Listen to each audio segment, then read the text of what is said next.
As we continue in this special Matthew 24 series, today I'm going to be analyzing, clarifying, examining, and explaining everything there is to know about the beginning of sorrows found in Matthew the 24th chapter. Because again, a lot has been spoken about that and have been taught about it, but we need to get the plain and simple truth of what is that is being recorded in Scripture. So please join me. The New Radio Church of God and the Plain and Simple Truth Ministries present the Messenger of the Lord with Apostle Usher, preaching the gospel of the good news of the kingdom of God and informing you about world events in the light of Bible prophecy and preparing the way for the return of Jesus Christ. And now, ladies and gentlemen, Apostle Usher. And ye shall hear of wars and rumors of wars. See that ye be not troubled, for all these things must come to pass, but the end is not yet. For nation shall rise against nation, and kingdom against kingdom, and there shall be famines and pestilences, that's diseases and viruses, and earthquakes in divers places. All these are the beginning of sorrows. Matthew 24 verses 6 through 8. So what is the beginning of sorrows? The beginning of sorrows is a period of time characterized by specific signs that indicate Jesus Christ's return is near. These signs also cause an increase in pain and sorrow that the Bible likens to a woman as she goes through her pregnancy and is about to give birth. And Jesus answered and said unto them, Take heed that no man deceive you, for many shall come in my name, saying, I am Christ, and shall deceive many. And ye shall hear of wars and rumors of wars. See that ye be not troubled, for all these things must come to pass, but the end is not yet. For nation shall rise against nation, and kingdom against kingdom, and there shall be famines and viruses, and pestilences, and earthquakes in divers places. All these are the beginning of sorrows. Matthew 24, 4-8. And they asked him, saying, Master, but when shall these things be? And what sign will there be when these things shall come to pass? And he said, Take heed that ye be not deceived, for many shall come in my name, saying, I am Christ. And the time draweth near. Go ye not therefore after them. But when ye shall hear of wars and commotions, be not terrified, for these things must first come to pass, but the end is not by and by. Then said he unto them, Nation shall rise against nation, and kingdom against kingdom, and great earthquakes shall be in divers places, and famines, and pestilences, and fearful sights, and great signs shall there be from heaven. Luke 21 verses 7 through 11. And Jesus answering them began to say, Take heed lest any man deceive you, for many shall come in my name, saying, I am Christ, and shall deceive many. And when ye shall hear of wars and rumors of wars, be ye not troubled, for such things must needs be, but the end shall not be yet. For nation shall rise against nation, and kingdom against kingdom, and there shall be earthquakes in divers places, and there shall be famines and troubles. These are the beginning of sorrows. Mark 13, 5 through 8. The analogy of a pregnant woman to the end times is drawn from Old Testament passages like this one that describe the day of the Lord. How ye, for the day of the Lord is at hand, it shall come as destruction from the Almighty. Therefore shall all hands be faint, and every man's heart or mind shall melt. And they shall be afraid, pangs and sorrows shall take hold of them. They shall be in pain as a woman that travaileth during childbirth.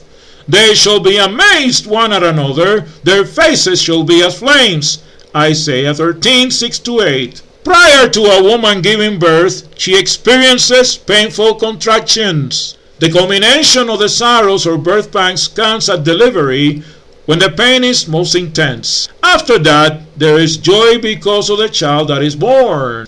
As with a woman about to give birth, the time from the beginning of sorrows until Jesus returns and establishes his eternal kingdom will be characterized by increasing pain and sorrow, culminating with utter destruction when God judges the nations and in doing so destroys the beasts, the Antichrist kingdom. So what specific signs that Jesus told us we are to look for? First, wars and commotions, specifically nation rising against nation, that is ethnic wars, and kingdom against kingdom. But the end is not yet. Luke 21, 9 through 10, and Matthew 24, 6 through 7. Since time immemorial, wars have existed between the nations. According to the book of Enoch, it was the fallen angels who taught men how to create weapons of war. However, when Jesus speaks of wars, he is really referring to the most significant and particularly most notable wars in our modern times era that have been truly created, orchestrated, and set in place around the world by Jesuit and Masonic wicked men as part of Satan's plot to destroy humanity. A lot of talk has been made recently of a possible third world war coming up, and this one more than likely will be a nuclear war.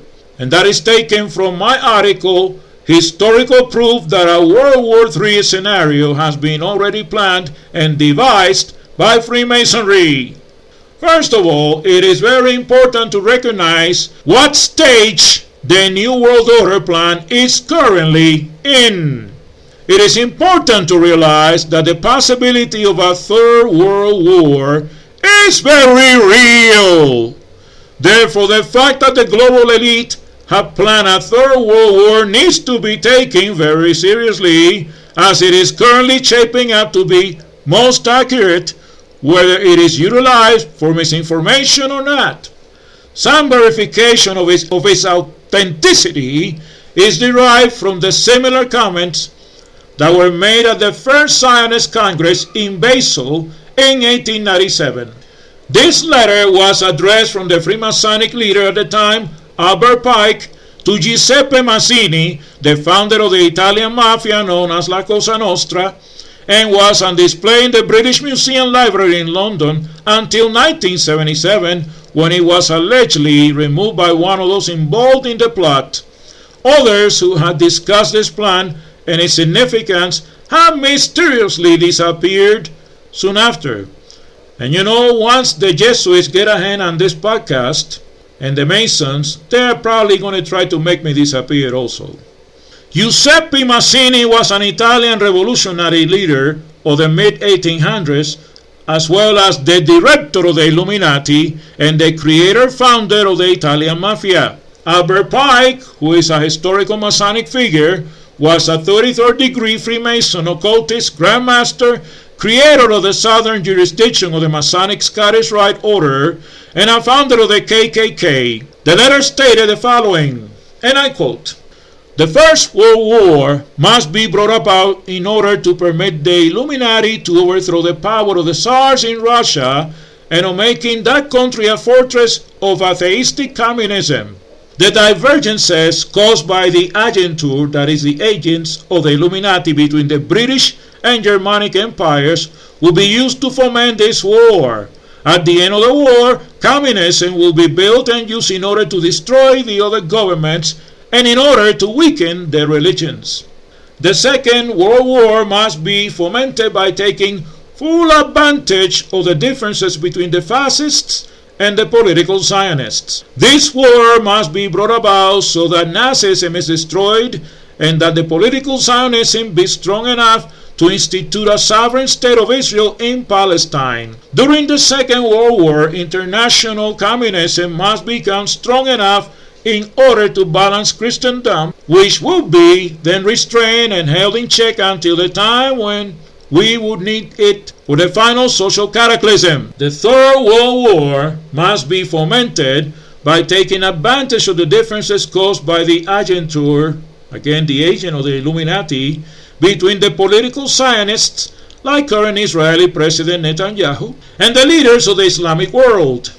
The current Israeli-Hamas war must be conducted in such a way that Islam, the Muslim Arabic world, and political Zionism, the State of Israel, mutually can destroy each other. Meanwhile, the other nations, once more divided on this issue, will be constrained to fight to the point of complete physical, moral, spiritual, and economical exhaustion. We shall unleash the nihilists and the atheists, and we shall provoke a formidable social cataclysm which in all its horror will show clearly to the nations the effect of absolute atheism, origin of savagery, and of the bloodiest turmoil. Then everywhere the citizens obliged to defend themselves against the world minority of revolutionaries will exterminate those destroyers of civilization and the multitude dissolution with traditional Christianity, whose deistic spirits will from that moment be without compass or direction from the papacy, anxious for an ideal one-world religion, but without knowing where to render its adoration, will receive the true light through the universal manifestation of the pure doctrine of Lucifer, the light bringer, brought finally out of the dark in the public view. This manifestation will result from the general reactionary movement, which will follow the destruction of all Christianity and atheism, both conquered and exterminated at the same time. I'm going to tell you about a map of countries that most likely will start a World War III. So number 1 is the United States, number 2 is Russia, number 3 is Turkey, number 4 is Egypt, number 5 is Syria, number 6 is Iran, number 7 is Pakistan, number 8 India, number 9 China, and number 10 North Korea. When assessing the validity of the previously described 3 war plans, it is very clear that there is much similarities between what has already occurred and what was theoretically intentional.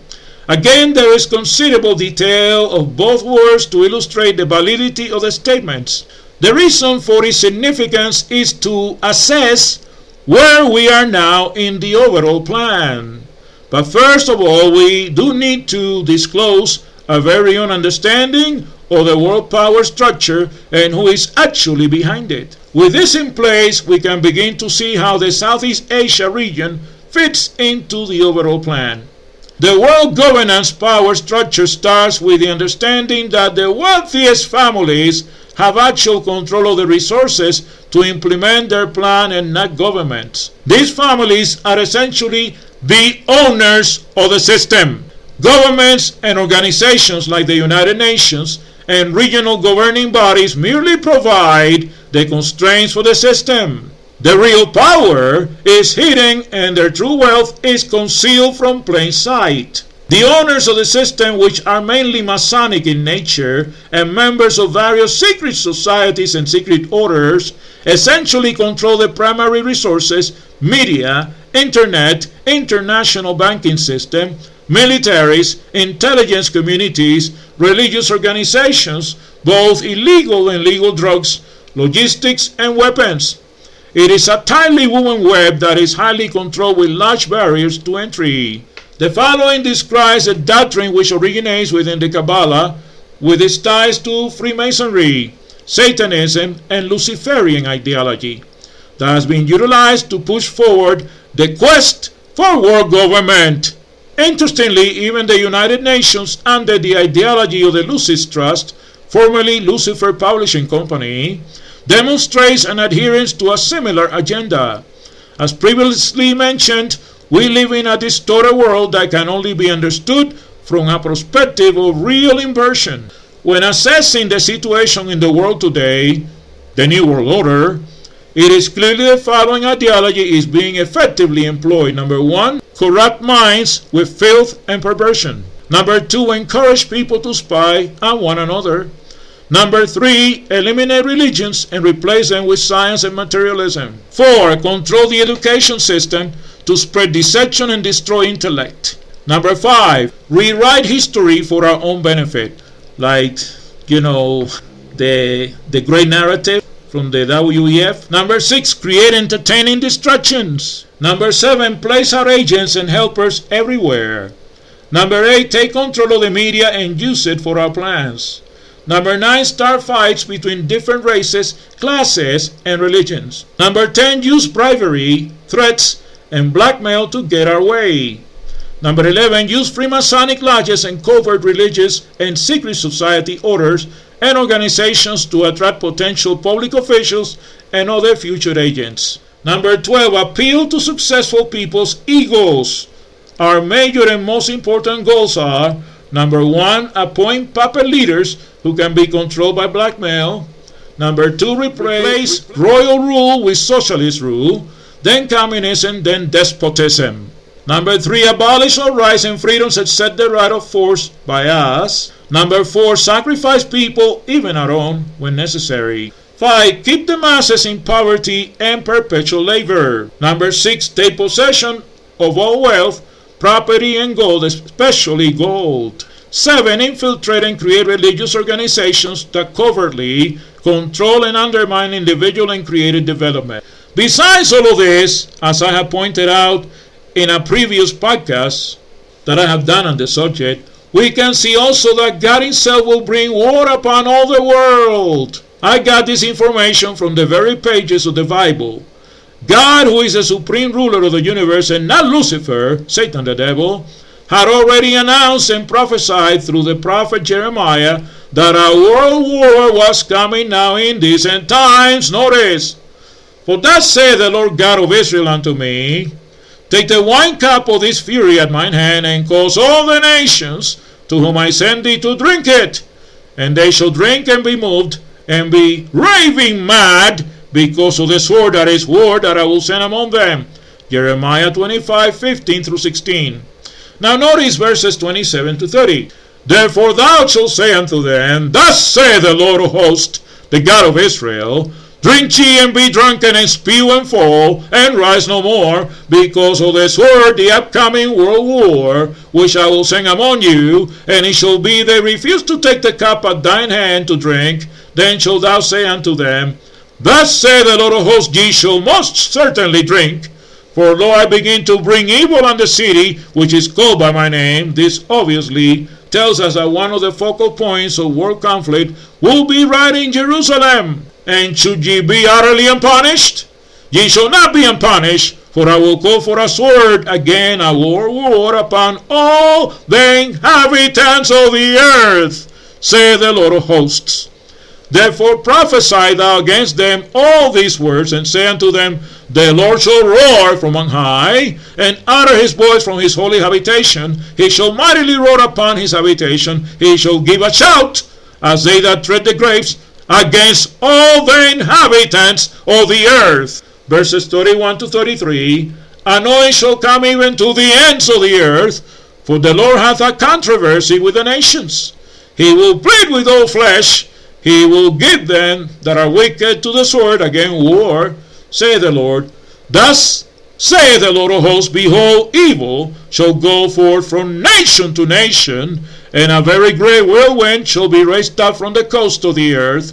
And the slain of the Lord shall be at that day from one end of the earth even unto the other end of the earth. They shall not be lamented, neither gathered nor buried. They shall be dung upon the ground.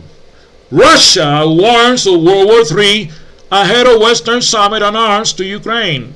Russia has warned several times of the real threat of World War III breaking out on a meeting between the United States and allies over sending further arms to war-torn Ukraine. Moscow's invasion of its neighbor has triggered an outburst of support from Western nations that have been weapons put into the country to help it wage war against Russian troops. But Western powers have been reluctant to deepen their involvement for fear of sparking a conflict against nuclear-armed Russia. Speaking to Russian news agencies, Moscow's Foreign Minister Sergei Lavrov warned that the risk of a World War III is serious and criticized Kiev's approach to floundering peace talks. It is real, You can't underestimate it, Lavrov said.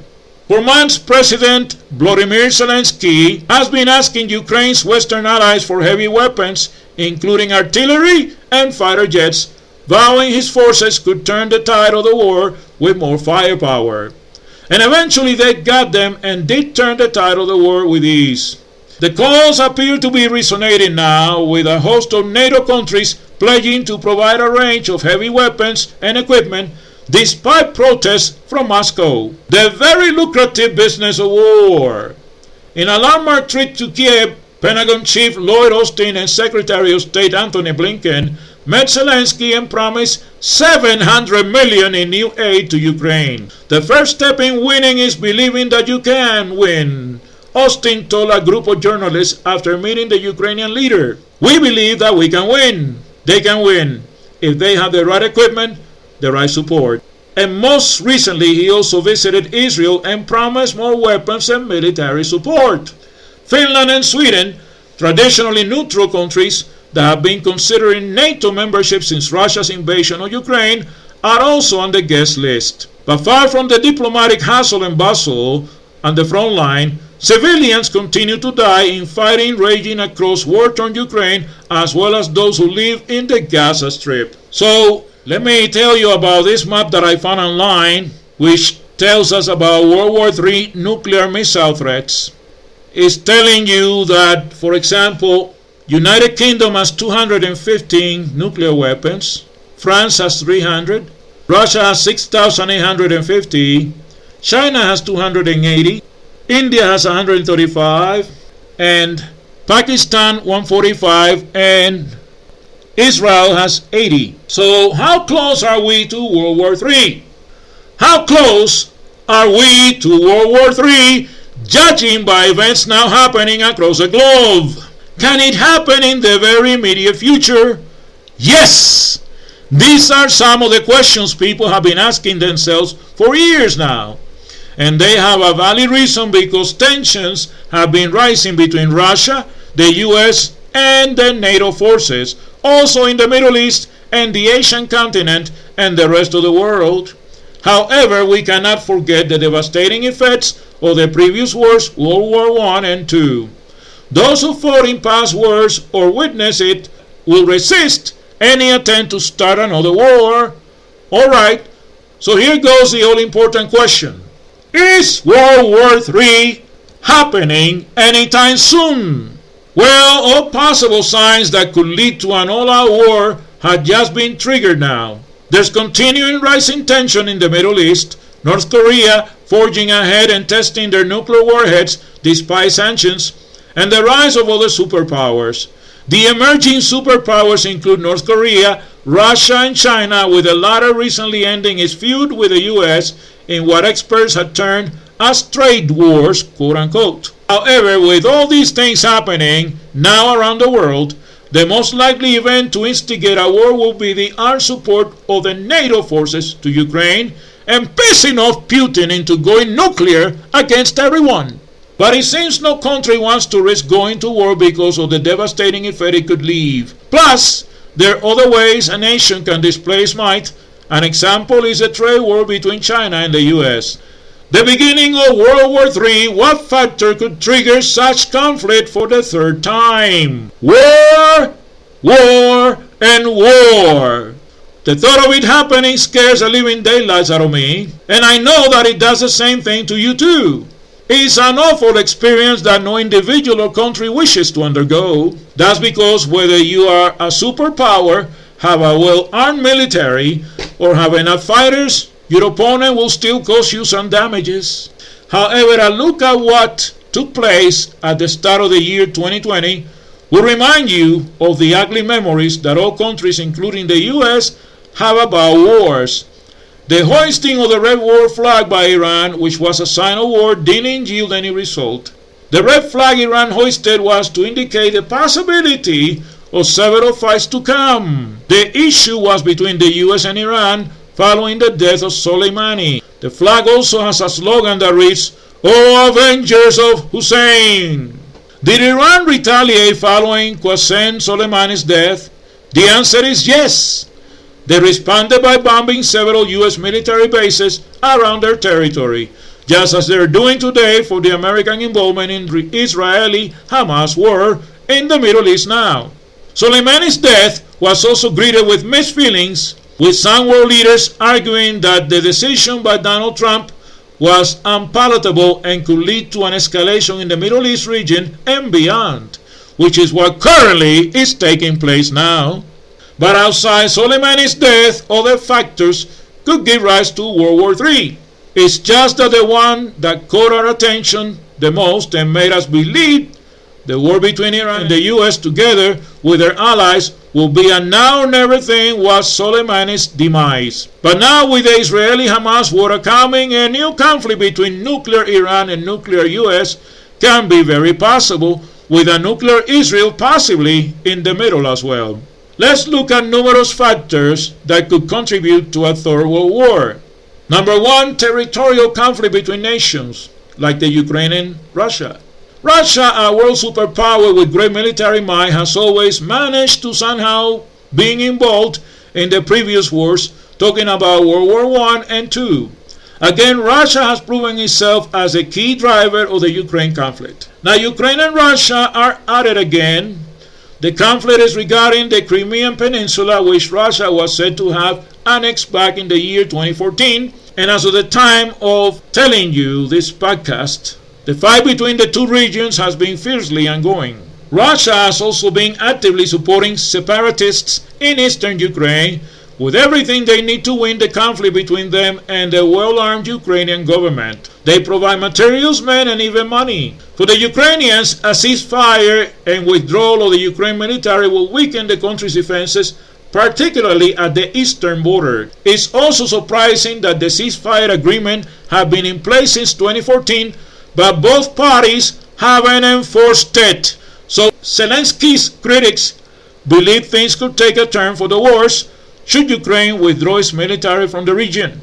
So there's a risk of further conflict between Russia and Ukraine if the situation between them doesn't improve. Plus, it will also reach a boiling point where allies of both countries will get involved in the conflict. This will definitely trigger a big world war. Number two, ever-growing investment in ammunitions. The U.S. government is fully aware of what countries are now being in possession of a nuclear warhead and what that means. That's why it has been on the neck of North Korea's leader and the entire country, slapping the North Koreans with several economic sanctions and the nuclear power-obsessed nation. Another country that is stepping on the nerves of the U.S. government regarding nuclear activities is Iran. It has received a series of economic sanctions for the continuity of its nuclear program. But the U.S. government's manner of handling the situation has been called into question. The U.S. president's decision to withdraw the country from the JCPOA, the Joint Comprehensive Plan of Action, angered those at the helm of affairs in Tehran and made the possibility of honoring the nuclear deal in severe doubt. This, together with the killing of Qasem Soleimani and the current involvement in the U.S. in the Israeli-Hamas war, has further angered Tehran and dented the region's already fragile relationship with the United States of America. So the growing investment and the freedom given to countries to develop these weapons of mass destruction pose a massive threat to world peace. There might be conflicts between countries one day that will involve the use of nuclear weapons, which will cause a significant loss to lives, properties, and to economic backwardness. Number three, occupy countries' resources. It's absurd but real. Resources can trigger World War III. Take a look at renewable natural resources, for instance. The reserves keep on reducing now and then. A few decades from now, and most countries might have nothing. However, when this happens, the stronger countries will then start oppressing the weaker ones. Their primary purpose will be to get the resources and walk away. Any resistance from the leader might lead to unfavorable events. The thing is, you might not find the stronger or more powerful countries oppressing the weak directly. Instead, they will empower militants and terrorists to unleash civil unrest in the region. An example is the Russia-backed armed Jesuit group Wagner in the eastern region of Ukraine. We also had the Somalia Civil War that lasted for years. The country had an abundance of gold and gas, and the future was bright. But today they have been pushed into a civil war. Number 4, expansion of a territory. Can a territorial expansion give room for a war in this 21st century? The simple answer is yes. Territorial expansions have been a system by which most countries increase resources or have become more powerful in the past, and it has started happening across the globe. This activity also threatens world peace. We have witnessed numerous countries, particularly neighboring ones, at loggerheads because of that. What caused World War I? It was partly because of territorial expansion. Austria was interested in Serbia and was consumed by the thought of annexation. That led to an all-out war between both nations, including their allies. Today, Russia is repeating the same thing before our very eyes. In 2014, it seized Crimea from Ukraine, displacing over 2 million people and destroying properties worth a fortune. Putin's reasons for backing the move was that the region now is filled with more ethnic Russians. Israel, on the other hand, is clamoring to reclaim the Gaza Strip and remain in Palestine. The list goes on and on. So the greed to expand territories is driving many warmongers nuts, and terrorist groups as posing a severe threat to world peace. And if caution isn't taken, the weaker countries will fight back and have their allies back them. Introducing Apostle Yeshurun's new book, Everything That You Never Knew and You Need to Know About Life. The answers to life's enigmas, mysteries, puzzles, and riddles. Published author Yeshurun Hetziba brings to the reader in this fabulous work some of the most compelling and thought-provoking subjects and topics that will indeed enlighten you to a superb and amazing sort of compendium of knowledge and understanding, which is also intended to provide the reader with some real and very interesting answers to some of life's most difficult, hard, and intriguing questions. This work explores and will try to bring into light those most basic fundamental explanations to some of the most puzzling and trivial questions that humanity may ever ask about life itself, as well as other enigmas. Everything that you never knew and you need to know about life. You can get your copy at barnesandnoble.com, lulu.com, sweetpublishing.com, and get your copy today. Remember, everything that you never knew and you need to know about life. This book shows you some of the most fundamental things that you never knew and you need to know, like why are you here on this earth? What happens when you die? What's going to happen next? Is World War III going to happen very soon? And many, many other answers to life's most puzzling enigmas, mysteries, and riddles. You need to get this book, Everything That You Never Knew and You Need to Know About Life. You better get your copy today. 10 countries that can make World War III happen. Tensions keep rising. World leaders are clamoring for peace and de-escalation. If you pay close attention, you will also notice that most of these countries have started to form alliances. However, we have seen things that could trigger World War III happening.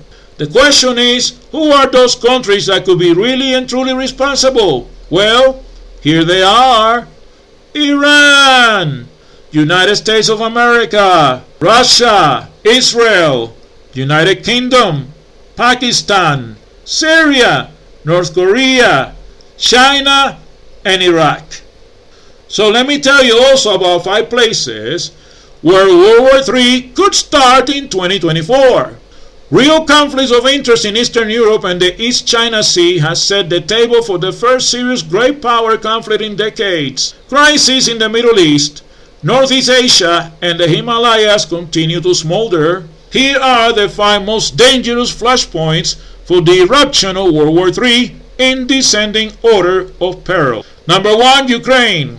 Easily the most likely flashpoint for great power war in 2024 lies along the border between Russia and Ukraine. Over the past year and in recent months, Russia has steadily destroyed and barbarically killed thousands if not millions in Ukraine. Russia's immediate concerns involve the Ukrainian acquisition and use of Turkish drones along its border regions, along with a general increase in U.S. weapons aid providing Ukrainian military power. Moscow's long-range problem is its inability to reverse the Western orientation that Kiev has adopted since 2014. Russia has publicly argued that it wants to resolve the issues of Ukraine and of Russia's relationship with NATO on a permanent basis. The United States and NATO have not responded positively to these overtures, but have notably failed to guarantee Ukraine's security and have been sending Kiev more armed support in spite of Russian threats. Direct Russian military action has put immense pressure on the United States to respond in some fashion. However, the U.S. have been supporting Kiev in several ways without direct intervention. This includes a number of economic sanctions against Russia, cyber attacks against Russian infrastructure, and the transfer of weapons to Ukraine and the sharing of real-time intelligence with Ukrainian forces. The use of any of these tools, especially if they show some success on the ground, could lead to a confrontation between Moscow and Washington.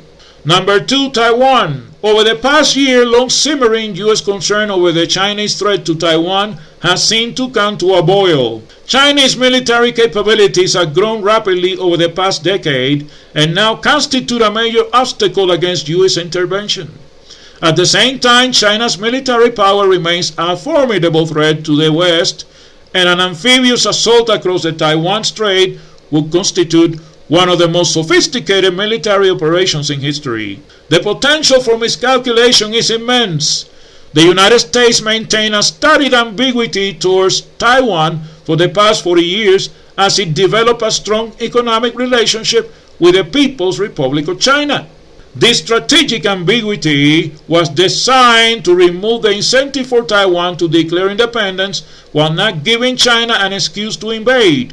Some in U.S. Congress have now called for an end to this policy and for more full-throated support of Taiwan's international position. A war could begin in several different ways.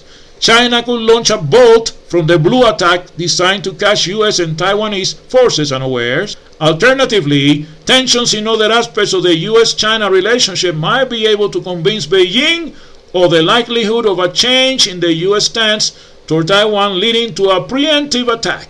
Finally, and least likely, Taiwan might attempt to make its independence an accomplished fact, which most analysts believe would incur Chinese military intervention. In any eventuality, escalation will be difficult for either side to manage, and a fight over access to Taiwan could quickly degenerate into a general war. Number 3, Iran. Any honest appraisal of U.S. policy toward Iran now recognizes the fact that then-President Donald Trump's decision to abandon the Joint Comprehensive Plan of Action, the JCPOA, better known as the Iran nuclear deal, was a disastrous mistake. The U.S. effort to increase military and economic coercion against Iran has failed. Iran has stepped up its nuclear efforts while improving the sophistication of its missile forces and increasing its covert activities across the region. Negotiations have thus far failed to restore the status quo, as the United States has stumbled over its inability to commit and be firm. Tehran has taken a tough attitude also. If negotiations fail to bring Iran into some kind of a deal, the threat of more military actions lurks in the background. While the Biden administration doesn't seem excited about the prospect of war, U.S. allies in Riyadh and Jerusalem could try to trigger a confrontation. Similarly, if Iran comes to believe an attack is inevitable, it could preempt with all the tools it has available. Iran lacks committed great power backing, but a conflict in the Middle East could open opportunities elsewhere for Russia and China. Number 4, North Korea. The North Korea front has gone quiet over the past years, so it seems as DPRK has struggled to match with the COVID pandemic to bother making much travel internationally. But they have also been testing and showing off new nuclear weapons as well. Japan, South Korea, and the United States have similarly not been so happy to see the new activities of the so-called sleeping dogs taking place, while they have been focusing on bigger international and domestic problems rather than trying to cut through the apparently intractable Korean situation. But the reality is that the North Korean bear has recently come out of hibernation and has begun to flex its nuclear muscles once again, to the extent that North Korea has made the headlines in the news, largely seemingly looking for confrontation and to be provocative with new ballistic missiles and weapons and making more threats against the US and Seoul. And yet, the problem of North Korea remains unresolved. It is not a failed state, but it faces enormous economic, social, and political problems. Historically, Pyongyang has used external belligerence to attract international attention and force a resolution of its concerns. While North Korea keeps testing nuclear weapons as in recent years, a resumption of testing combined with more additional tests of its missile arsenal could erase much of the calm that has been ensued over the past few years. Number 5. Himalayas. Tensions between China and India have mellowed over the past year, but we should not forget that the border between the two countries witnessed lethal confrontations over the past 2 years. India and China have worked hard to reduce tensions along the border, but due to various basic disagreements over territory and disposition, tensions remain. Both countries have continued to build up infrastructure in the region that could support rapid military mobilization. Neither Beijing nor Delhi seem particularly interested in throwing down over control of remote mountain regions, but it is not difficult to envision renewed skirmishes that then draw in other problematic aspects of their relationship.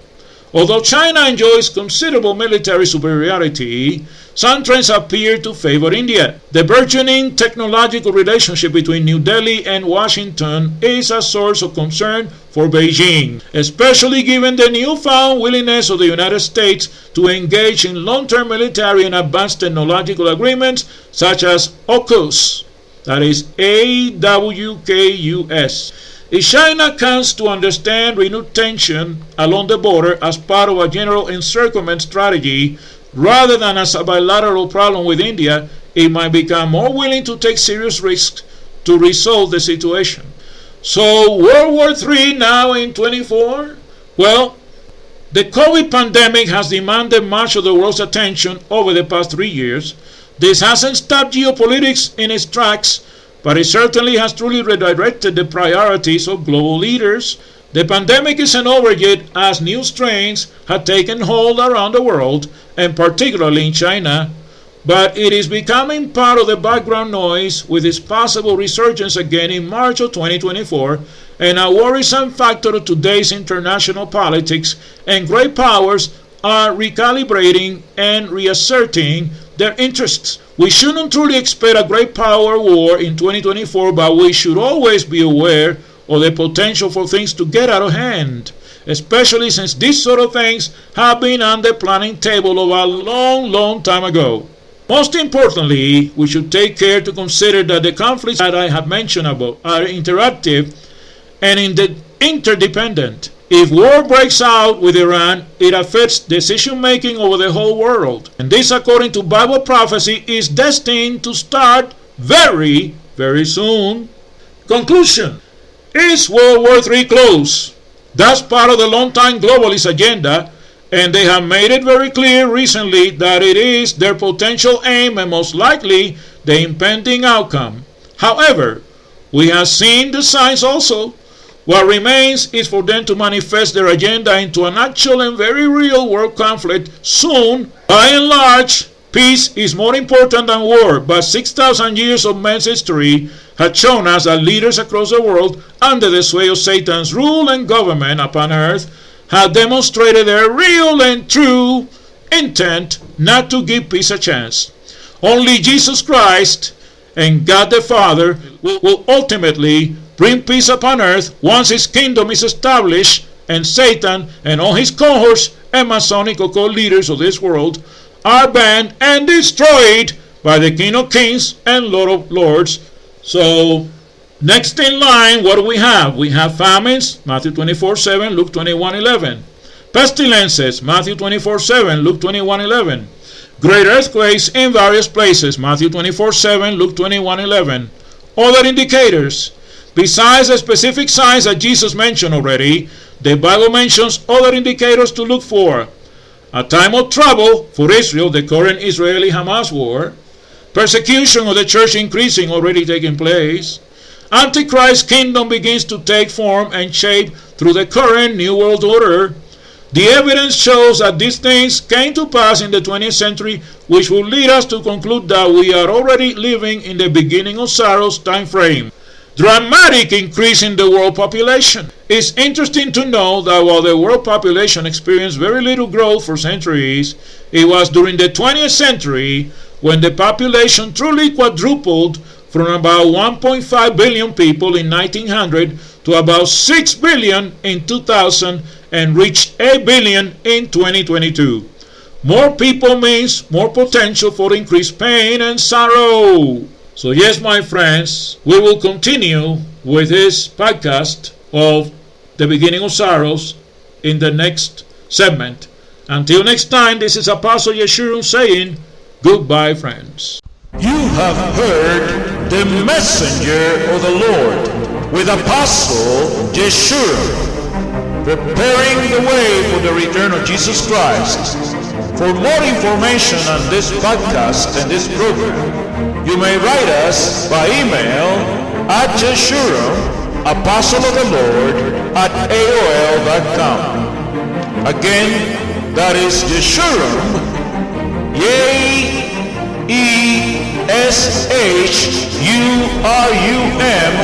Apostle of the Lord, at AOL.com. This podcast was sponsored by the New Radio Church of God and the Plain and Simple Truth Ministries, and by the free will offerings, tithes, and donations of those who are listeners of this podcast and are supporters of this great work of God. The preceding program has been a Plain and Simple Truth Ministries presentation.